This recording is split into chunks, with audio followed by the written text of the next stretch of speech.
Hari ini kita memasuki minggu biasa dalam tahun kalender Gerejawi. Minggu biasa bukan berarti minggu yang tidak penting.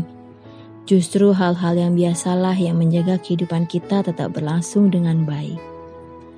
Angin yang bertiup sepoi-sepoi, detak jantung yang berdenyut teratur, siang dan malam yang berganti secara tetap, itulah tanda-tanda bahwa segala sesuatu baik-baik saja. Allah hadir dalam segala yang biasa, tetap dan yang teratur. Setiap hari dalam hidup kita adalah harinya Tuhan. Mari kita hening sejenak.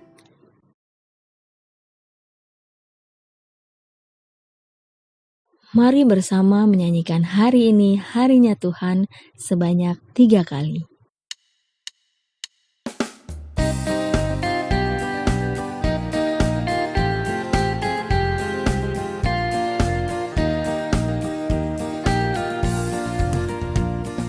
Hari ini harinya Tuhan, harinya Tuhan. Mari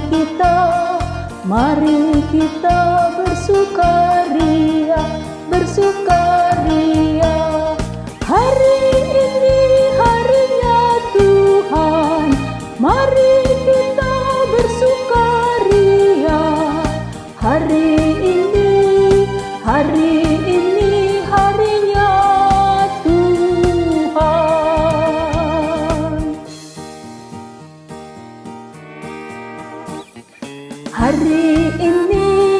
Hari ini harinya Tuhan, harinya Tuhan. Mari kita bersukaria. Hari ini harinya Tuhan, mari kita bersukaria.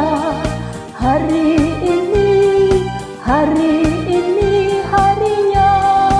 Tuhan.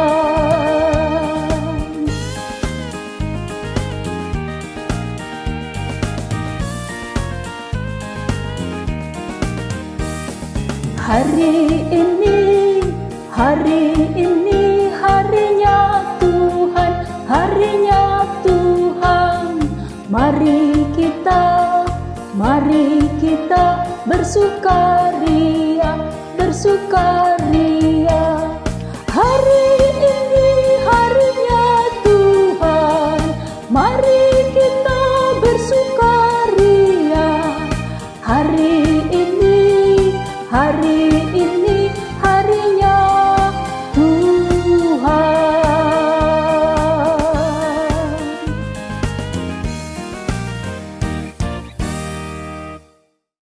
Mari kita memulai ibadah pada hari Minggu ini dengan komitmen di dalam hati untuk tetap bersandar pada belas kasih Allah. Walau derita kadang mendera, kehadirannya senantiasa beserta. Kesetiaannya yang merahmati umat manusia kiranya menginspirasi kita untuk juga berbagi rahmat bagi sesama yang menderita. Kiranya hidup kita terisi penuh senantiasa oleh anugerah-Nya, agar citra kasih Allah nyata bagi sesama dan namanya dipermuliakan. Mari bersama menyanyikan Kidung Jemaat 466A, bait yang pertama, ketiga, dan yang kelima. Ya Tuhan, isi hidupku.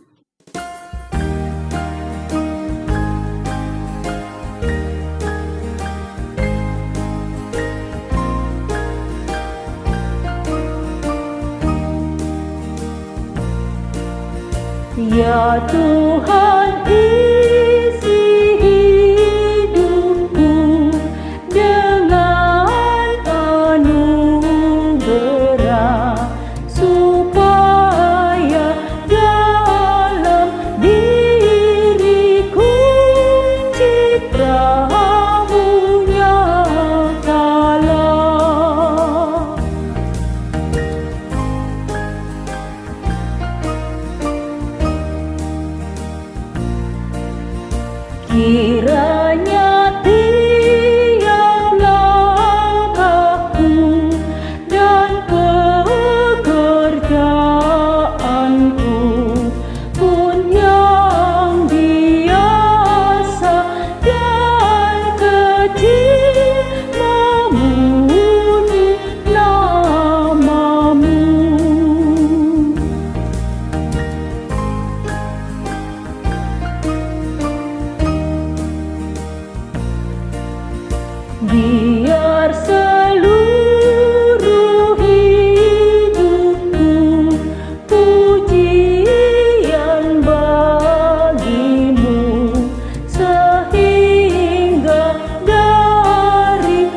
Begitulah sekarang pun anakku yang lemah mulai memuji namamu dengan sesungguhnya.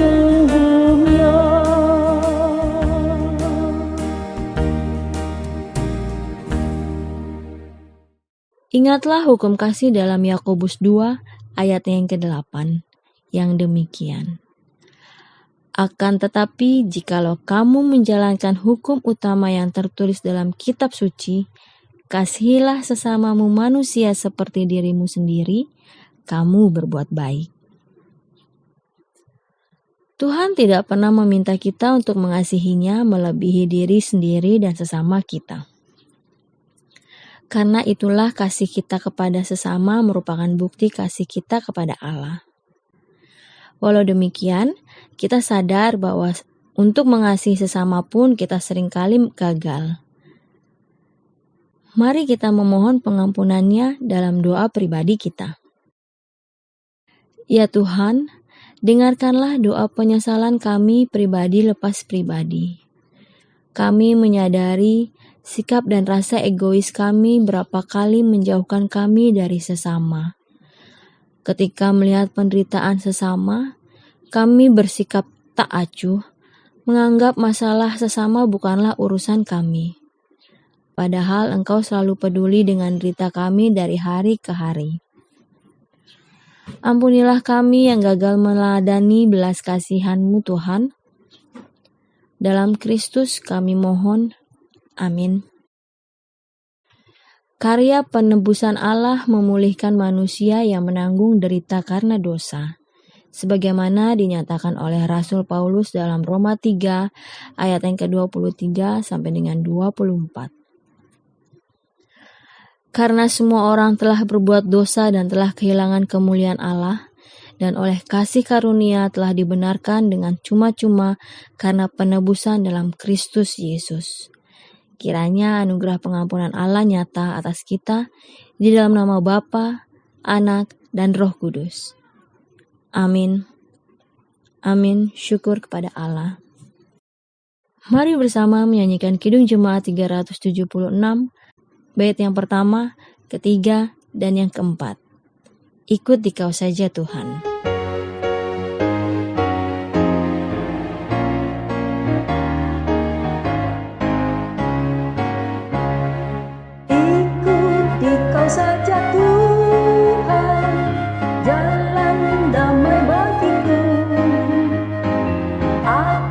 Selamat dan sentosa hanya oleh darah-Mu. Aku ingin ikut Engkau dan mengabdi padamu. Dalam Engkau juru selamat, ku bahagia penuh.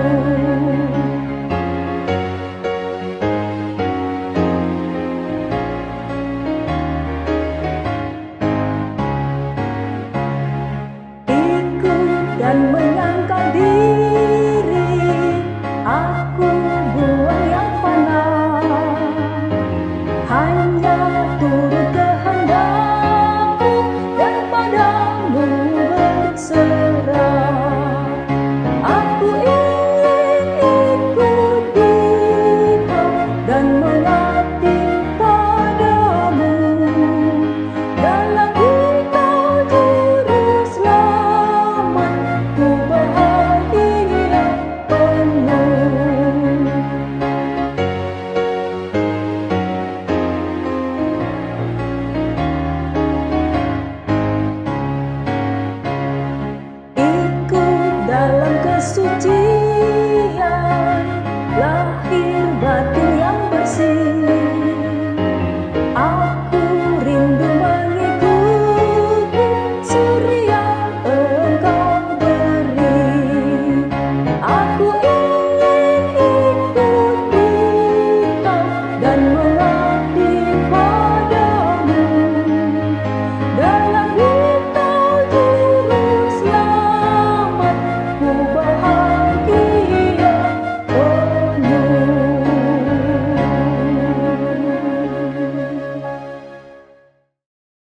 Mari kita berdoa sebelum menerima firman Allah.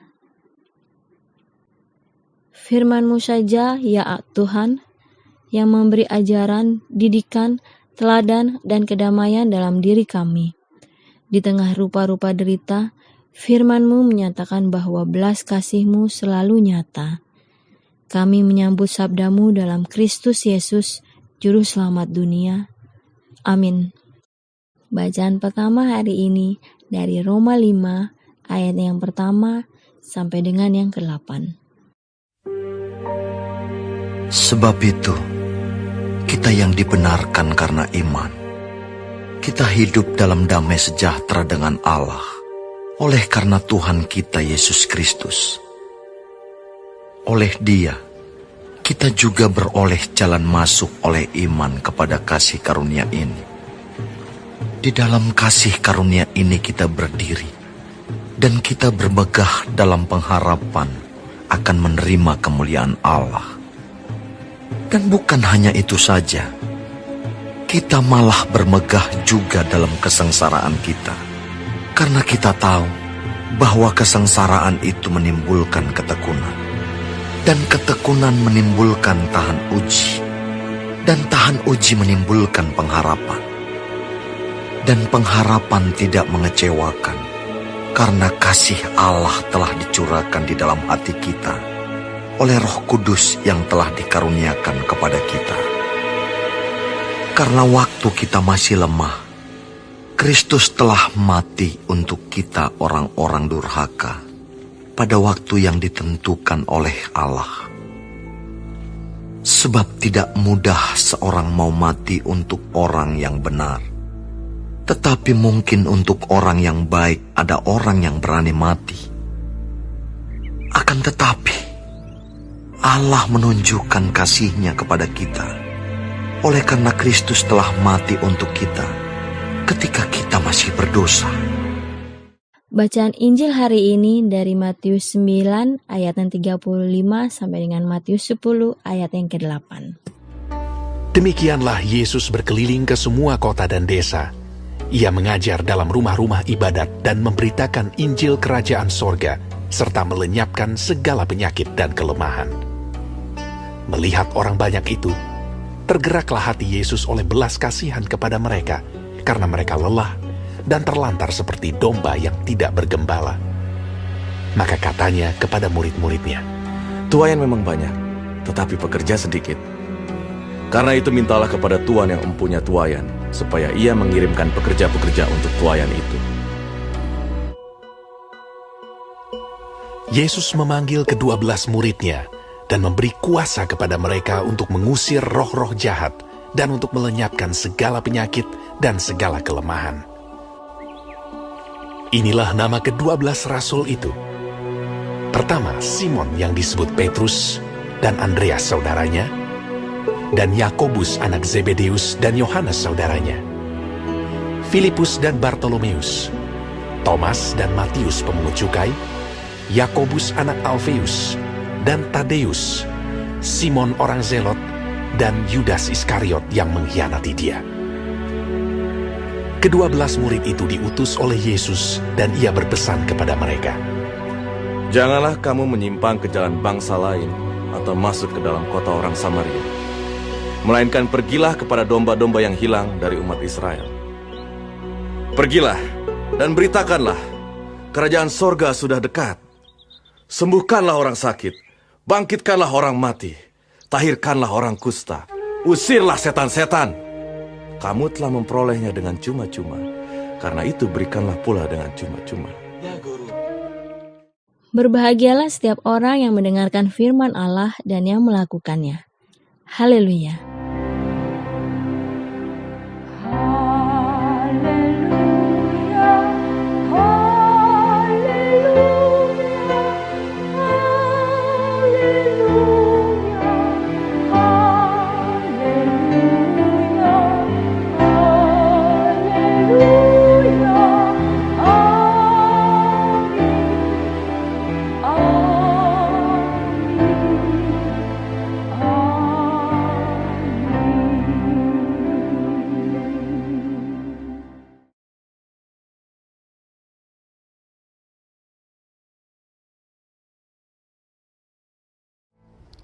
Sahabat-sahabat terkasih dalam Tuhan Yesus Kristus, Ibu, Bapak, Mas, dan Mbak terkasih, selamat hari Minggu.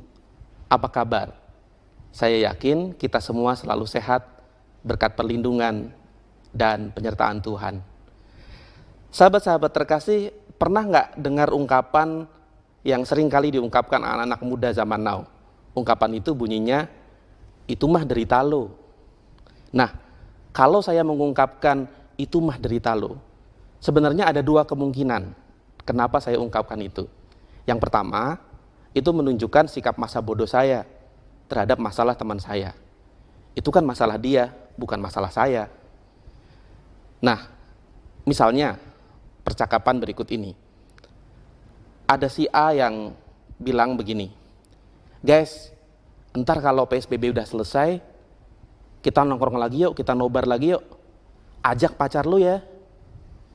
Lalu ada temannya, si B, yang jawab, oke, siap. Lalu ada si C, temannya, yang juga bilang, oke, gua catat dulu ya. Nah, lalu ada si D, temannya, yang dengan agak sedih dia bilang begini, bro, gue kan masih jomblo. Karena dia belum punya pacar. Tahu apa yang terjadi? Si A, si B, dan si C serempak bilang, itu mah derita lo. Nah, yang kedua sahabat-sahabat terkasih, ungkapan itu sebenarnya bisa dipakai juga untuk nyukurke. Apa ya bahasa Indonesianya nyukurke ya? Ya begitulah pokoknya. Kalau seorang mengalami satu masalah akibat kebodohannya sendiri, akibat kelalaiannya sendiri, padahal sebelumnya sudah dikasih tahu, sudah dibilangin, maka biasanya saya akan bilang, itu mah derita lo. Contohnya begini, saya bilang ke teman saya, bro, gue tadi nggak bisa ngerjain tesnya. Lalu teman saya tanya, emangnya lu nggak belajar tadi malam? Enggak bro, malas banget gue, saya bilang gitu. Saat itulah teman saya kemudian menjawab, derita lo itu mah. Nah sahabat-sahabat terkasih, bersyukurlah karena Allah kita tidak pernah mengatakan itu mah derita lo kepada satupun umat manusia. Bersyukurlah saudara bahwa Allah ternyata tidak bersikap abai, tidak bersikap masa bodoh. Allah tidak nyukurke penderitaan oleh karena kebodohan-kebodohan kita sendiri. Allah tidak bersikap masa bodoh terhadap masalah umat manusia. Padahal ketika manusia jatuh dalam dosa di Taman Eden, bukankah itu karena kebodohannya sendiri? Malah sejak awal kejatuhan manusia ke dalam dosa itu, Tuhan sudah menyiapkan, Tuhan sudah merancangkan jalan keselamatan untuk menyelamatkan umat manusia dan untuk memulihkan kemuliaan Allah yang ada di dalam diri manusia. Dan rancangan jalan keselamatan itu berpuncak pada karya salib Yesus Kristus yang menyerahkan nyawanya di atas kayu salib, menyerahkan tubuh dan menyerahkan darahnya untuk menebus umat manusia. Karena itulah Rasul Paulus mengatakan, sebab itu, kita yang dibenarkan karena iman, kita hidup dalam damai sejahtera dengan Allah, oleh karena Tuhan kita Yesus Kristus. Oleh Dia, kita juga beroleh jalan masuk oleh iman kepada kasih karunia ini. Di dalam kasih karunia ini kita berdiri, dan kita bermegah dalam pengharapan akan menerima kemuliaan Allah. Belas kasihan Allah memulihkan kemuliaan manusia. Dan bukan hanya melalui wafatnya Kristus di atas kayu salib saja saudara, Allah menyatakan kepeduliannya pada penderitaan manusia.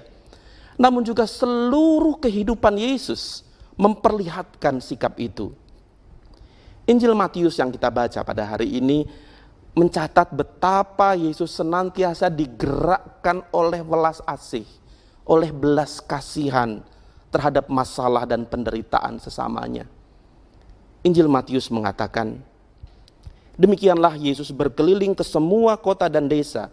Ia mengajar dalam rumah-rumah ibadat dan memberitakan Injil Kerajaan Sorga serta melenyapkan segala penyakit dan kelemahan. Melihat orang banyak itu, tergeraklah hati Yesus oleh belas kasihan kepada mereka karena mereka lelah dan terlantar seperti domba yang tidak bergembala. Allah di dalam belas kasih Kristus peduli dengan derita umat manusia, dengan derita saudara dan saya. Sahabat-sahabat terkasih, padahal kalau dipikir-pikir, sebenarnya Allah berhak untuk mengabaikan manusia dengan segala penderitaannya. Sebenarnya bisa saja Allah hanya menjadi sang pencipta saja, hanya menjadi sang khalik saja, lalu berhenti di situ, tidak perlu repot-repot mengurusi kesengsaraan manusia. Tapi Allah tidak berhenti di situ. Ia berkenan menjadi Allah yang lebih dari sekedar mencipta saja. Dalam cintanya yang utuh, Allah juga berkenan menjadi sahabat bagi manusia yang turut merasakan, turut mengalami penderitaan umat manusia. Sehingga bukannya mengatakan, itu mah derita lo. Allah justru mengatakan, aku mau menanggung deritamu. Allah nun jauh di sorga sana, berkenan memandang penderitaan manusia di bawah di dunia. Memandang segala penderitaan, sengsara, persoalan dan kesusahan manusia di atas dunia sebagai masalahnya juga. Allah mewadahi, Allah merengkuh penderitaan manusia itu di dalam sosok Yesus Kristus, Sang Anak Manusia. Nabi Yesaya menggambarkan kesediaan Allah untuk merengkuh penderitaan manusia ini dengan mengatakan, aku telah melakukannya dan mau menanggung kamu terus. Aku mau memikul kamu dan menyelamatkanmu. Betapa indah kesediaan Allah untuk mewadahi dan merengkuh penderitaan umat manusia. Jemaat terkasih di dalam Tuhan Yesus Kristus, jika demikian berwelas asihnya Allah terhadap penderitaan manusia, lantas bagaimana semestinya kita menyikapi belas kasih Allah itu? Ada dua hal. Yang pertama, kita harus menyatakan syukur atas belas kasihan Allah yang selalu menyertai kita di tengah-tengah penderitaan hidup kita. Pernyataan syukur itu bisa kita wujudkan dengan banyak hal. Melalui ibadah kita, melalui relasi yang baik dengan sesama kita, baik di keluarga maupun di masyarakat, melalui ketekunan dalam karya, kerja, pelayanan, dan semua aktivitas kita. Dan juga melalui uluran tangan, bantuan kita kepada sesama, kepada saudara-saudara kita yang membutuhkan. Yang kedua, saudara, mari kita mengubah cara pandang kita terhadap penderitaan sesama kita. Mari kita gunakan hati dan mata Tuhan. Bukankah kita seringkali bernyanyi, berikanku hati seperti hatimu yang penuh dengan belas kasihan. Berikanku mata seperti matamu, memandang tuaian di sekelilingku. Jika demikian, maka saudara, kita perlu menggunakan hati dan mata Allah untuk memandang penderitaan sesama kita. Nah, dalam hal itu, ada beberapa cara orang memandang penderitaan sesamanya ternyata, yang mungkin seringkali pernah kita lihat di kehidupan sehari-hari. Yang pertama, ada orang yang melihat penderitaan sesama sebagai masalah dia, masalah mereka, masalah lo, bukan masalah saya. Yaitu tadi ungkapan, itu mah derita lo. Penderitaan dilihat bukan bagian dari hidup saya, melainkan bagian dari urusan orang lain. Persis seperti gambar berikut ini.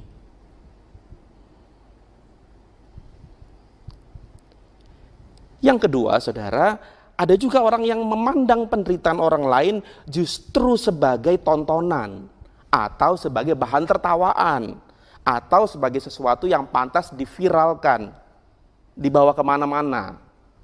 Kalau istilah yang sering kali kita pakai, kalau kita habis dengar curhat orang, masalah orang, maka kemudian kita ngember. Masalah itu kita ewer-ewer ke sana kemari, supaya banyak orang tahu. Kita jadikan konsumsi publik. Persis seperti gambar berikut ini.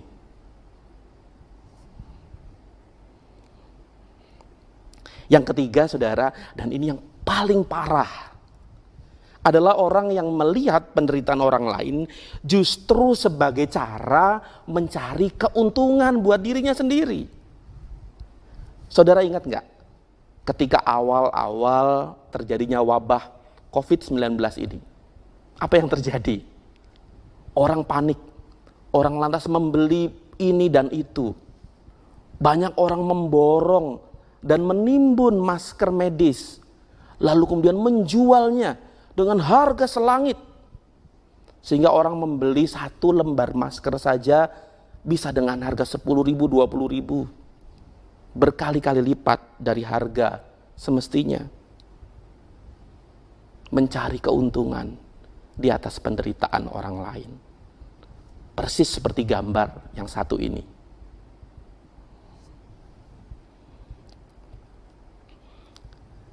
Nah, tentu saja saudara nggak mau kan jadi seperti salah satu dari ketiga model di atas, yang memandang penderitaan orang lain sebagai urusan dia, bukan urusan saya. Yang memandang masalah orang lain sebagai bahan tertawaan, sebagai bahan obrolan, sebagai sesuatu yang diewer-ewer ke sana kemari. Atau bahkan mencari keuntungan di atas penderitaan orang lain. Saya yakin saudara tidak mau menjadi salah satu di antaranya. Nah, kalau demikian, mari kita belajar dari firman Tuhan hari ini. Firman Tuhan mengajak kita untuk meneladani cara pandang dan sikap Allah di dalam Yesus Kristus ketika menyaksikan pergumulan, kesusahan, dan derita manusia. Saudara-saudara terkasih, mari mulai belajar memiliki hati dan mata Allah. Pandanglah pergumulan sesama sebagai pergumulan saudara juga. Segerakanlah menolong sesama yang berkesusahan. Jangan menunggu-nunggu. Atau jangan malah menjadikan kesusahan orang sebagai bahan obrolan, bahan pergunjingan, bahan olok-olok. Dan yang terakhir, lihatlah sesamamu. Pandanglah sesamamu yang kesusahan sebagai wujud kehadiran Allah yang datang menyapa saudara untuk menyatakan belas kasihan. Sebagaimana belas kasihan Allah juga selalu setia menyapa dan menyertai umat manusia.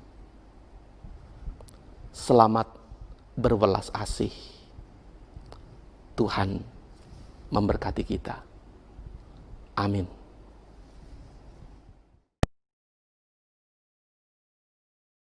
Mari kita sharing bersama keluarga. Masing-masing anggota keluarga secara bergiliran menyampaikan refleksi atau kesan pribadinya atas firman Tuhan yang telah dibaca dan khotbah yang telah disampaikan oleh pendeta. Dan bagi keluarga dengan anak usia 1 sampai dengan 10 tahun, mari kita memberi kesempatan bagi anak-anaknya untuk membuat aktivitas sesuai dengan firman Tuhan yang sudah disampaikan. Sebagai ungkapan keyakinan dan pengakuan iman kita, Mari kita bangkit berdiri dan menyanyikan Kidung Jemaat 280, Aku Percaya.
Mari ungkapkan rasa syukur kita dengan menghimpun persembahan, seraya mengingat selalu firman Allah dalam Mazmur 50 ayat yang ke-14.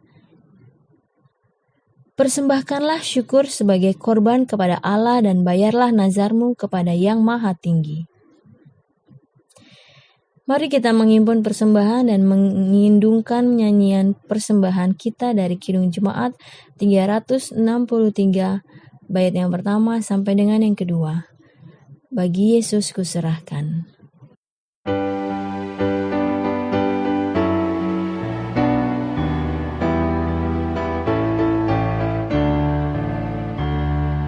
Bagi Yesus kuserahkan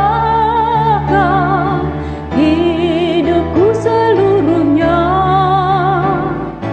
hati dan perbuatanku pun waktuku miliknya. Bagi Yesus semuanya pun waktuku miliknya. Bagi Yesus semuanya pun waktuku miliknya.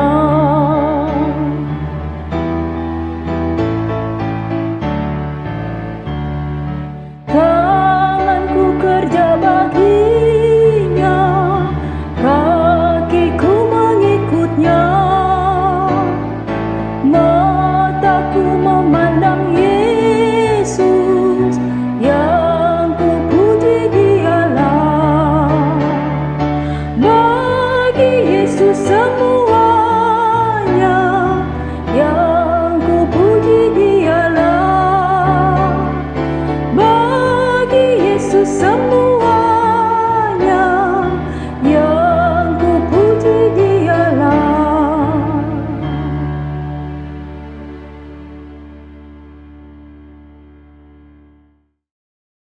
Mari kita berdoa bersama. Ya Bapa yang setia, persembahan ini kami himpun sebagai ungkapan syukur atas belas kasih-Mu di tengah hidup kami.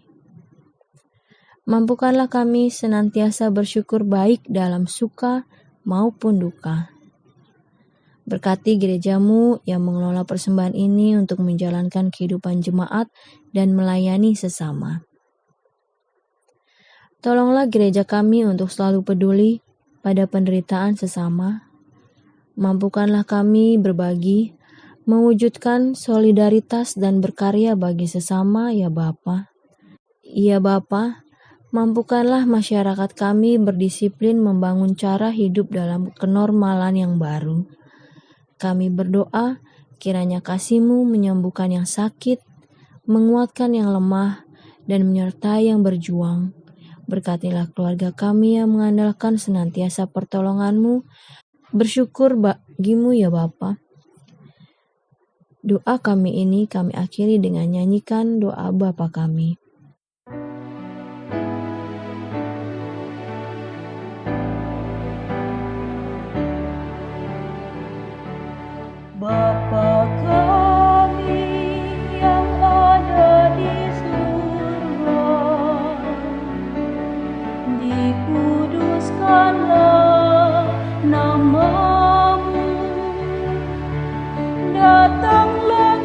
kerajaanmu, jadilah kehendakmu di bumi seperti di surga.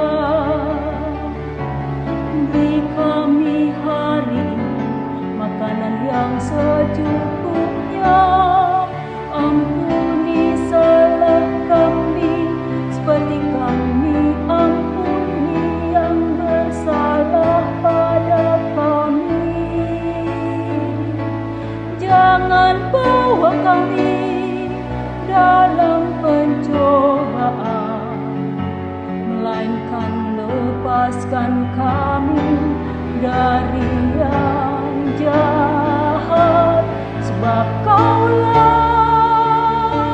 yang punya kerajaan dan kuasa dan kemuliaan sampai selama-lamanya.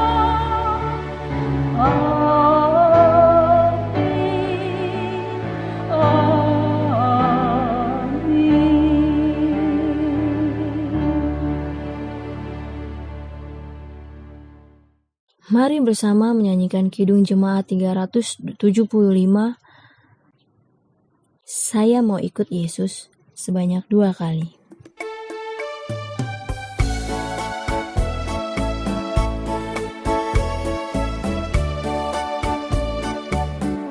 Saya mau ikut Yesus, saya mau ikut Yesus sampai selama-lamanya.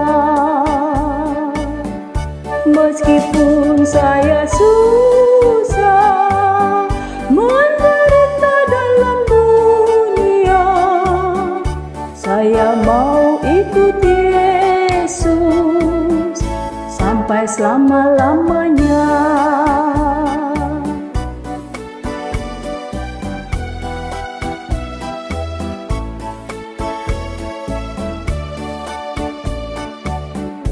Saya mau ikut Yesus, saya mau ikut Yesus sampai selama-lamanya.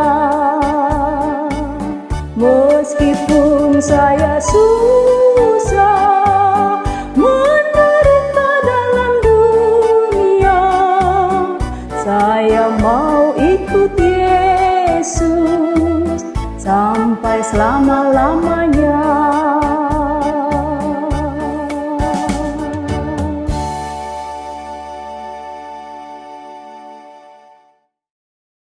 Mari kita mengarahkan hati kepada Tuhan.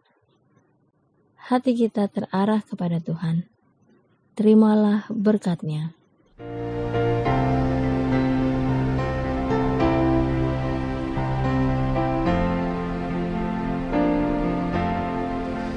Kasih Tuhan mengiringimu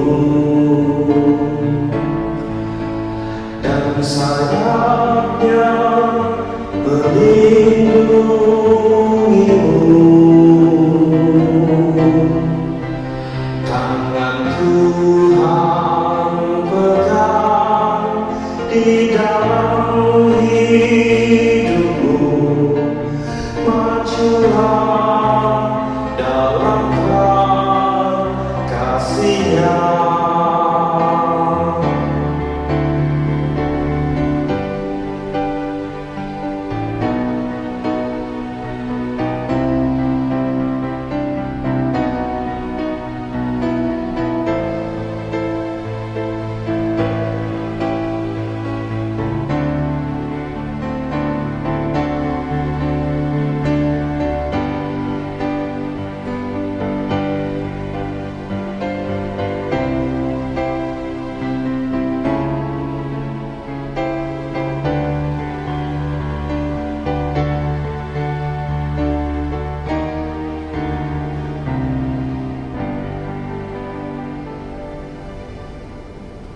Dalam rangka kegiatan program kemitraan masyarakat atau PKM atau yang disebut Collegium Pastoral atau SIPI, secara virtual mahasiswa STFT Jakarta yang akan memulai tanggal 14 Juni.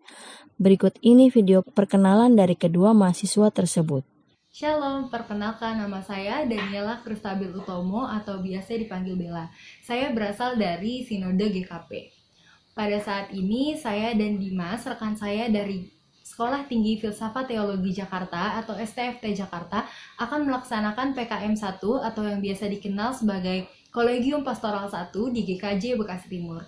Kiranya kehadiran kami dapat menjadi bantuan dan berkat bagi pelayanan GKJ Bekasi Timur.